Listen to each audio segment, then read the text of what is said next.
Povo querido, mais uma vez, Deus abençoe.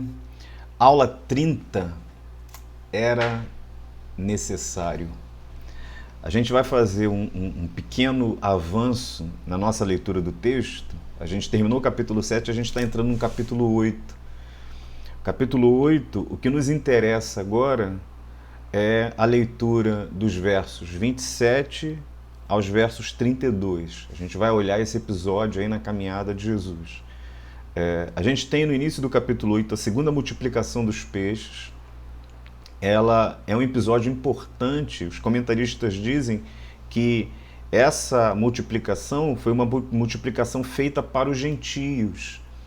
Que a primeira foi dentro do ambiente para os judeus, e aqui, como Jesus já está naquele ambiente entre os gentios, para os gentios, já sinalizando a abertura do reino, já sinalizando que aquela conversa que Jesus teve com a mulher cirofenícia e a maneira como ele respondeu a ela não foi uma maneira grosseira, no sentido de que Jesus estava se negando a atendê-los, mas foi aquele movimento da sinalização que a graça estava fazendo de alcançar todas as pessoas em todos os lugares, inclusive aqueles que os judeus entendiam que não tinham razão nenhuma para alcançá-los.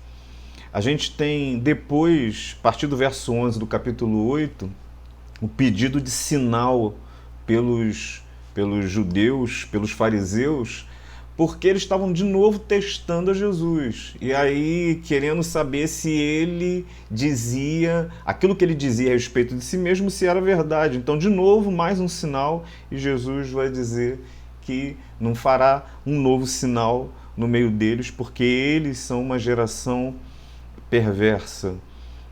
A gente talvez volte nesse texto em um determinado momento. Ele vai falar para os fariseus, para os seus discípulos também, para que eles tivessem cuidado com o fermento dos fariseus, com o fermento de Herodes. Tem a cura do cego de Betsaida, e chega no nosso texto a confissão de Pedro. Por que é importante a gente ler esse texto aqui, a gente entender esse texto aqui? Porque a gente está no capítulo 8 e esse texto, ele marca já um movimento de transição, o final de uma parte, o final de uma compreensão de que os discípulos começam a se dar conta de quem de fato Jesus é, começam a se dar conta da identidade de Jesus. Até esse momento a gente percebe o quanto Jesus também gasta tempo, ensino, insiste com os discípulos, o quanto eles às vezes não entendem de quem se trata, quem de fato é Jesus, e nesse momento essa verdade começa a ser aclarada na percepção dos discípulos. É claro que à medida que ela é aclarada na percepção dos discípulos, que ela é revelada para eles, uma série de outras dificuldades também surgem de entendimento deles. E Jesus começa a ser mais claro sobre a sua missão, sobre o seu chamado. Então eu quero olhar isso daqui, porque a gente, depois desse capítulo 8, a gente vai passar por uma mudança, por uma transição. Jesus, ele já mostrou quem ele é, já mostrou a sua identidade, Jesus já mostrou a sua messianidade, já mostrou que é Deus, que é o Filho de Deus encarnado, e ele agora vai na direção da obra que ele recebeu para fazer. Ele vai na direção da sua missão. Então, os próximos capítulos, depois desse capítulo 8, Jesus está indo na direção do chamamento dele, na direção daquilo que Deus deu para ele fazer. Tá ok? Então vamos ler o texto, vamos caminhar aqui. A cruz do rei, estudo aqui nos evangelhos, no evangelho de Marcos, também com o livro de Timothy Keller, aula 30, o título que eu dei é esse, era necessário. Essa foi a expressão que Jesus usou a respeito da sua própria vida, a respeito do seu próprio chamado. A gente vai entender isso. O texto que a gente está lendo, então, Marcos 8, do 27 ao 32. Então Jesus e os seus discípulos foram para as aldeias de Cesareia de Filipe. No caminho perguntou-lhes: quem os outros dizem que eu sou?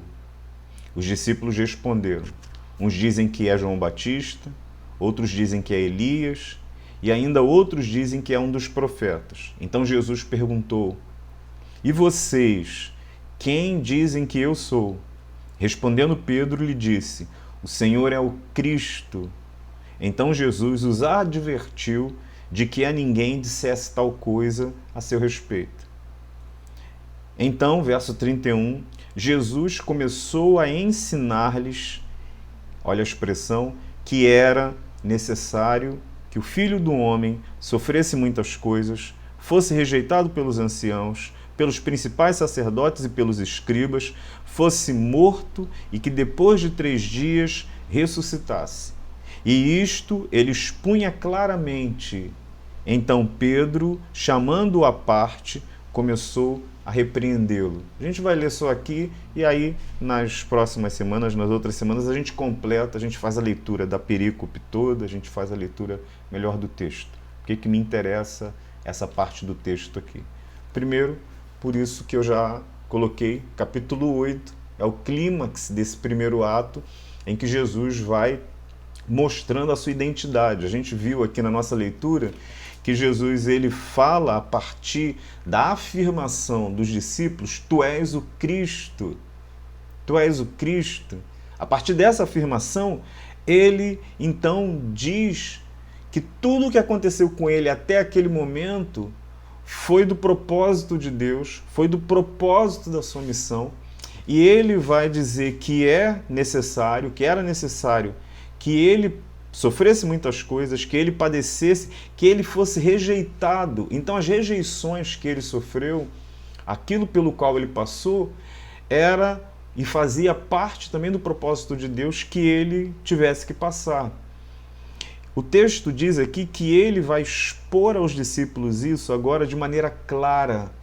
E quando ele expõe de maneira clara que ele precisa sofrer e que ele precisa morrer, e que ele será ressuscitado, que ele ressurgirá pelo poder do Pai, Pedro vai repreendê-lo, Pedro vai dizer para ele que não deveria ser dessa maneira. Pedro, inclusive, o chama à parte. É interessante, né? Porque está ali falando com os discípulos, Pedro vai chamar o mestre, não querendo confrontá-lo diante dos outros, e aí vai chamar a atenção dele, vai contrariá-lo ali de alguma forma. É muito interessante. A gente depois vai ver o desdobramento dessas questões e a repreensão que Jesus faz a Pedro, a gente não vai ver hoje. Tu és o Cristo. Tu és o Cristo. Lá no texto de Mateus capítulo 16, vai dizer que quando Pedro faz essa afirmação, Jesus vai dizer que não foi carne nem sangue quem revelou isso a Pedro, mas o Pai que estás no céu. Foi uma revelação de Deus, essa afirmação. E essa afirmação é uma afirmação importante, porque ele está dizendo e ele está confessando que Jesus é o Messias prometido. Que Jesus ele é a confirmação da promessa feita a Israel. Que Jesus é a palavra de Deus, que Jesus é o verbo vivo de Deus, que foi prometido aos antigos, que foi prometido aos pais. O Messias que haveria de vir, o Messias que os pais viram somente pela fé. Jesus era esse.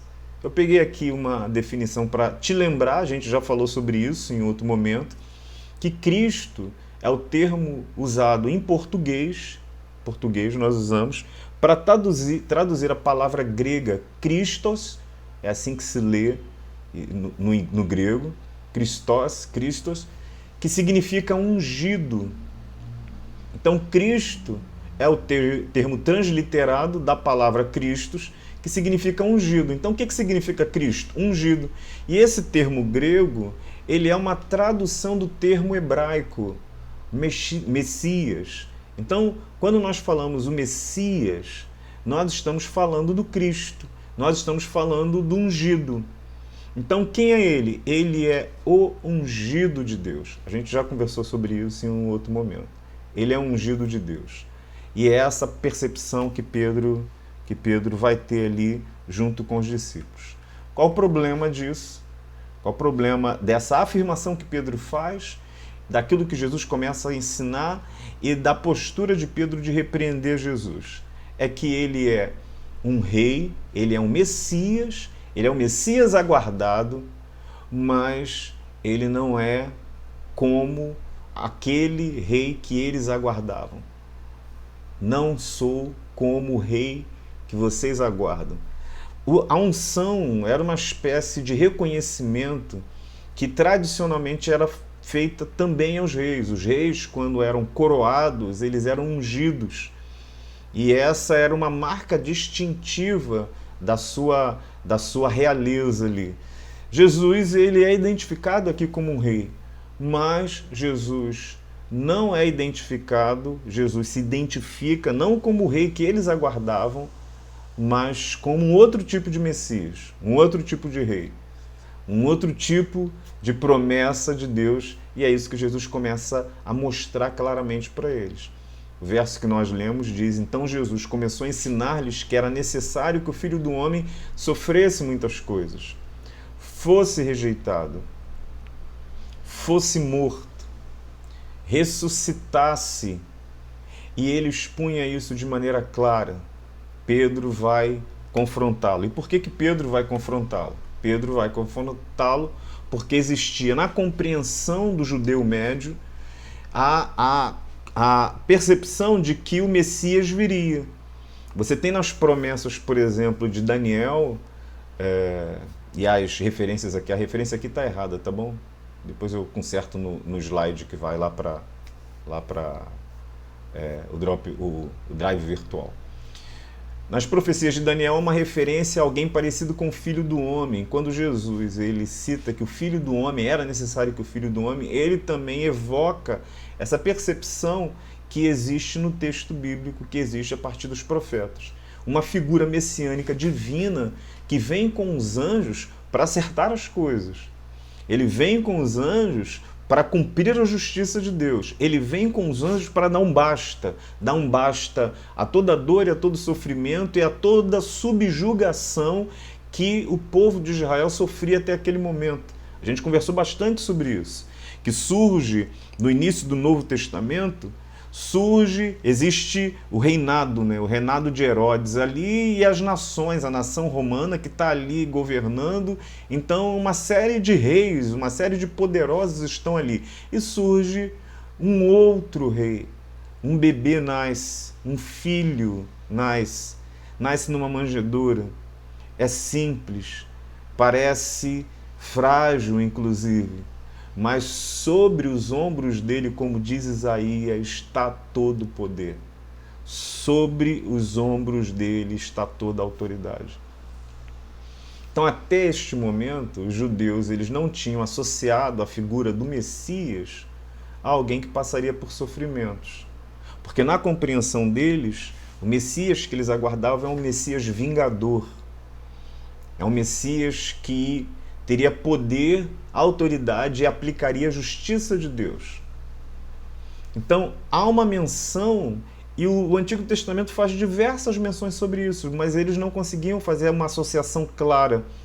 Há a menção do servo sofredor, do servo do Senhor, lá em Isaías 43, 44, 45, lá em Isaías 43, quando vai dizer que ele levou sobre si as nossas dores, castigo que nos traz a paz estava sobre ele, pelas suas pisaduras fomos sarados. Vai falar que ele era varão de dores, a gente canta isso, né? Varão de dores, servo sofredor, padeceu, a gente canta isso.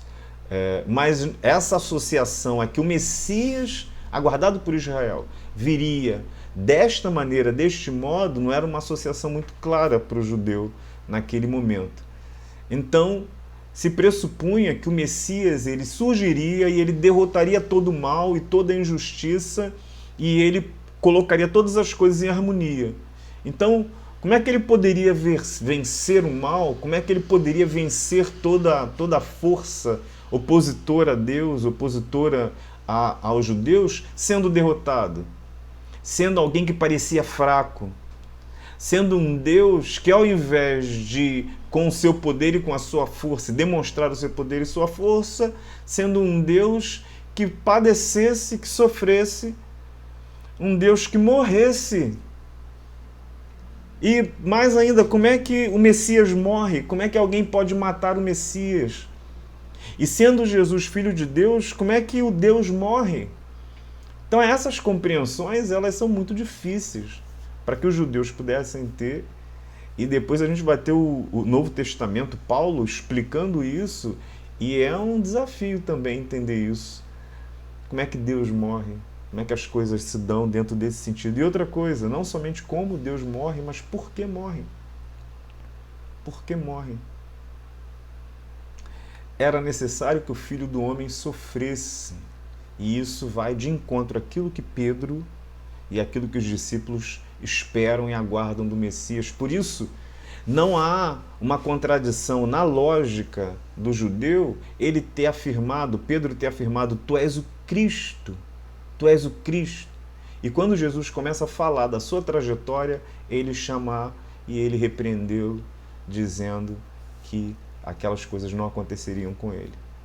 Talvez até ensinando a Jesus, ou tentando ensinar a Jesus que se ele de fato era o Messias, então ele precisava aprender aquilo que o Messias de fato haveria de fazer. E não era morrer, não era padecer, mas era trazer toda a justiça de Deus, derrotar todo o mal. Era necessário que ele fosse morto. A morte de Jesus, e o texto vai dizer isso para a gente, não foi um acaso. A morte de Jesus, inclusive, não foi nem um plano B do projeto de Deus, do projeto cósmico. A morte de Jesus foi voluntária. Ele entregou a si mesmo. E a morte de Jesus foi planejada, fazia parte do projeto de Deus. Por isso, ele começa a ensinar os discípulos e ele diz, era necessário, faz-se necessário que o Filho do Homem padeça. O que ele estava dizendo é que ele veio fundamentalmente para morrer. Ele veio fundamentalmente para entregar a vida.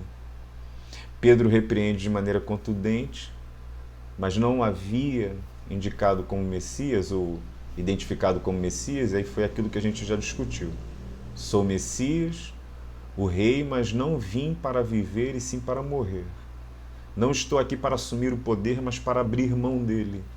Não estou aqui para governar, mas para servir. E é assim que derrotarei o mal e consertarei tudo que está errado. Isso daqui foi um texto retirado de um comentário. Era necessário que o Filho do Homem fosse ressuscitado. O uso constante da palavra, o uso que a palavra que Jesus faz em toda vez que ele vai falar da morte dele, era necessário, deve, em relação à sua morte, expressa não uma compulsão exterior, como se Jesus tivesse uma compulsão para querer se matar, querer morrer, querer se suicidar, querer ser assassinado, mas sua resolução interior de cumprir o que a seu respeito havia sido escrito. Jesus já disse em diversos outros momentos, e em um determinado momento ele vai dizer, o bom pastor, dá a sua vida pelas ovelhas. E isso foi retirado do livro do John Stott, A Cruz de Cristo. Semana que vem eu vou tratar algumas coisas, e na outra semana também com o livro do Stott. A gente vai conversar algumas coisas. Gálatas capítulo 1, verso 3 a 5 vai dizer que a graça e a paz estejam com vocês da parte de Deus, nosso Pai, e do Senhor Jesus Cristo, o qual entregou a si mesmo. Entregou a si mesmo. Por quê? Porque ele entregou a si mesmo? Pelos nossos pecados. Para quê? Para nos livrar deste mundo perverso. Segundo o plano, segundo o projeto, segundo a vontade, segundo o propósito de Deus e Pai, a quem seja a glória para todo sempre. Amém. Então, tudo que vai acontecer com Jesus a partir desse momento faz parte do propósito de Deus.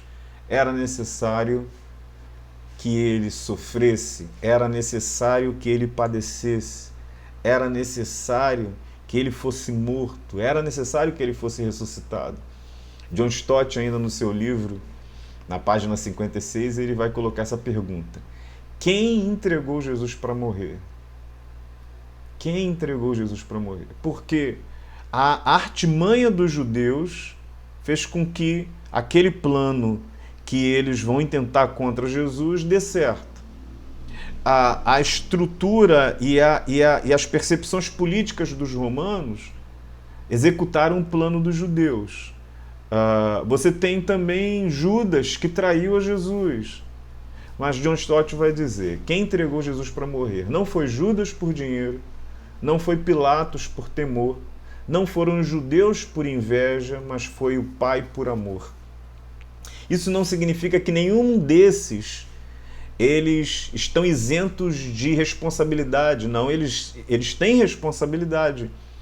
Mas diz que, além da história humana, além da história que está sendo organizada, além da história que está sendo desenrolada, além da história humana que vai acontecendo aos nossos olhos, há o propósito de Deus soberano que conduz todas as coisas. E esse foi o propósito de Deus. Verso de Romanos, no capítulo 8, Paulo vai captar essa percepção e vai dizer que aquele que nem mesmo ao seu próprio filho poupou, antes entregou por todos nós, nem mesmo seu próprio filho poupou, mas foi ele quem entregou. Então foi Deus quem o deu. Como não nos dará também com ele todas as coisas? Por isso, o grande desafio nosso é entender por que então era necessário. Por que Jesus tinha que morrer? Por que Jesus tinha que entregar a vida pelos nossos pecados? Por que essa morte ela não foi um acaso? E por que Jesus tem toda a condição de sair do cenário, de ir para outro lugar, e ele vai e ele volta na direção da sua própria morte? Ele, do território dos gentios, começa a voltar e se aproximar de novo de Jerusalém, aonde os ânimos já estavam acirrados e alterados em relação à sua presença, aonde todos os testemunhos daquilo que os religiosos viram a respeito dele já estavam catalogados, aonde toda uma estratégia para acabar com a vida dele e desbaratar ali o seu grupo de seguidores, o seu séquito de seguidores, estava lá sendo construído, e Jesus vai exatamente nessa direção, exatamente nesse lugar. Por que era necessário que Cristo morresse? É isso que a gente vai conversar na próxima semana.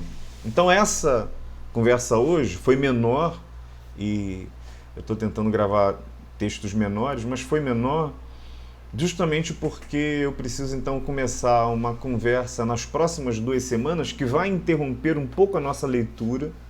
A gente vai ler, mas a gente não vai ler agora os versos seguintes de Marcos, para que a gente possa ter uma compreensão dessa discussão, e depois a gente volta no texto de Marcos, no texto do Evangelho de Marcos. Porque qual é o meu propósito nas próximas 2 semanas? Eu vou tentar te explicar o coração do Evangelho. O que é o Evangelho? Eu vou tentar te explicar de maneira simples, didática aqui, com um texto bíblico e com o apoio de comentaristas, do Stott, e qual é a mentalidade, qual é a lógica da graça, qual é a lógica do Evangelho. E aí eu vou tentar, na próxima semana, discutir essa questão do problema do mal, que é um problema que hoje, inclusive, nos assola e está aí. E por que o mal existe? Por que o mal existe? Porque Deus não acaba com o mal. Se Deus é poderoso, e se Deus existe, e eu vou explicar o pensamento dessas afirmações que eu estou dizendo, o chamado Teorema de Epicuro, a gente vai falar sobre isso. Ele tem poder. Se Deus existe, ele tem poder para acabar com o mal.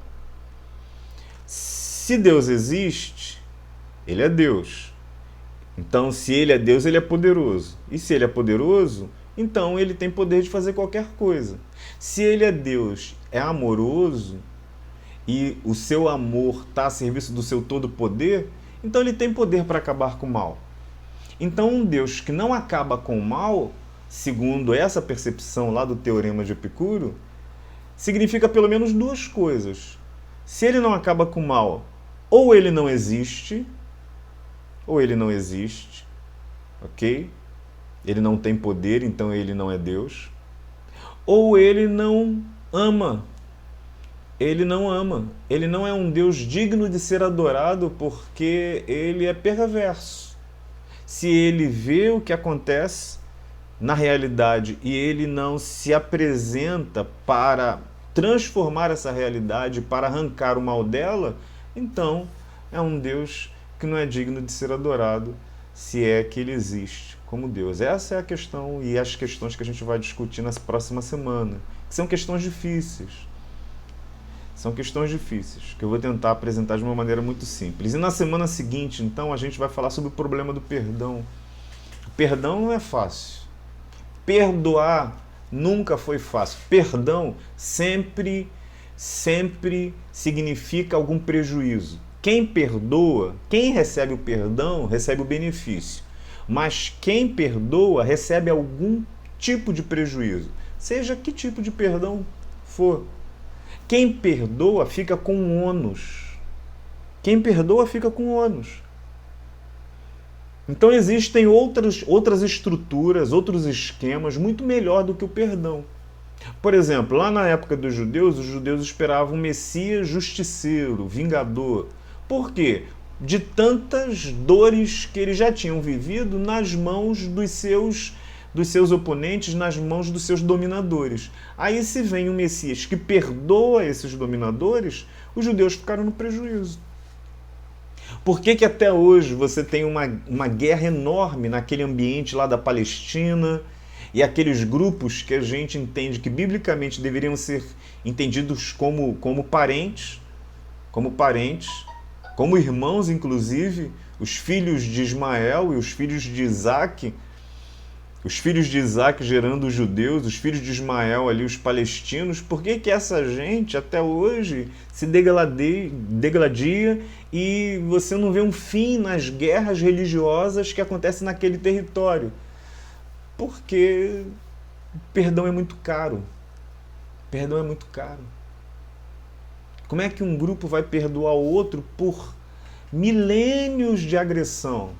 Pelo menos aí mais de 2000 anos de agressão, por tantas mortes. Como é que você perdoa alguém que matou, que arrancou alguma coisa tua? Você está dando para ele algo muito precioso para você, em que você ficou no prejuízo. Qualquer tipo de perdão. A gente vai tentar entender o problema do perdão. O que eu vou estar tentando mostrar para você nessas 2 semanas?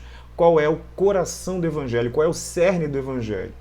E aí eu vou tentar te explicar por que tem gente que pode ter Bíblia na mão, Bíblia aberta, pregar texto bíblico do Novo e do Antigo Testamento e passar longe do Evangelho. Passar longe do Evangelho. E na nossa compreensão, se não entender o Evangelho, se não compreender o que significa as boas novas, se não compreender o que significa essa caminhada de Jesus, se não entendeu por que era necessário que Cristo padecesse, por que foi necessário que Ele morresse, por que foi necessário que Ele entregasse a vida por mim e por você, por que foi necessário? Se não entender a lógica bíblica que tenta explicar isso e que tenta nos dizer isso, a gente não tem o que pregar às pessoas. A gente não tem o que dizer. A gente não tem como apresentar Jesus. Porque, da mesma maneira que os discípulos que andavam com Jesus, eu quero que você entenda isso para a gente terminar, os discípulos andavam com Jesus, presenciaram milagres de Jesus, presenciaram ações fantásticas e maravilhosas, presenciaram o ensino de Jesus, comeram com ele, caminharam com ele, viram tanta coisa dele, mas nessa altura do campeonato, e a gente viu, eles ainda não sabiam quem Jesus de fato era. É possível a gente ter uma igreja no Brasil que leia sobre Jesus, que fale sobre Jesus, que cante sobre Jesus, que ore a Jesus e que não saiba quem é Jesus. Quando Jesus começar a falar a respeito dele, olha, Quem dizem os homens que eu sou? Aí eles falam o que eles querem, mas o que vocês dizem? Aí a gente diz, Senhor, Tu és o Cristo, Tu és o Senhor, o poderoso, o soberano. Aí parece que a gente entendeu tudo. Aí quando Deus e quando Jesus começa a falar a respeito dele, ó, então era necessário que... Aí a gente vai e repreende. Não, Senhor, contigo não. Contigo não. Contigo não.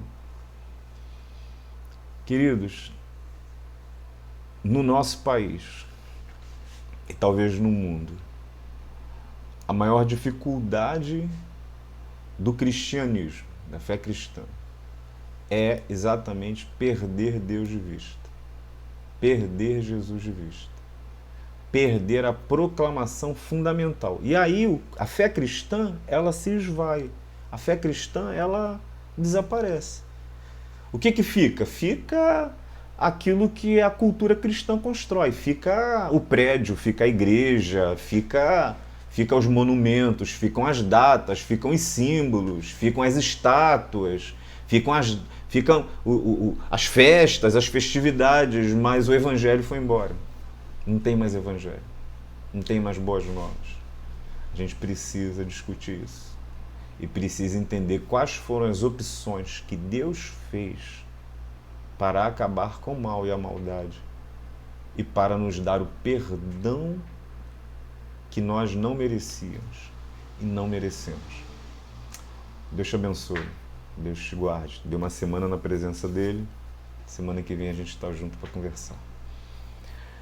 Pai bendito, eu quero tão somente clamar ao Senhor pela Tua palavra, pelo Teu cuidado às nossas vidas, apresentar os nossos queridos, aqueles que sofrem nesse momento, aqueles que passam por situações difíceis. Toma também as nossas famílias, os pais, os nossos adolescentes, eu te peço, em nome de Jesus. Toma a nossa igreja, a igreja de São Gonçalo e todas as outras igrejas, os enlutados, nós colocamos a vida deles. E a igreja brasileira, Pai, que esse tempo de pandemia, a igreja brasileira não seja uma pedra de tropeço para essa nação, mas a igreja brasileira seja um lugar de proclamação da verdade do Evangelho. E que a igreja brasileira não negocie o Evangelho. Não o projeto de poder político, não o projeto de poder terreno, não o projeto da ambição de determinados que tomam o lugar e querem falar à frente da igreja, mas o Evangelho. Que seja tempo de testemunhar o Evangelho na nossa nação e nas demais nações do mundo. Nós choramos no nome de Jesus. Amém e amém, Senhor.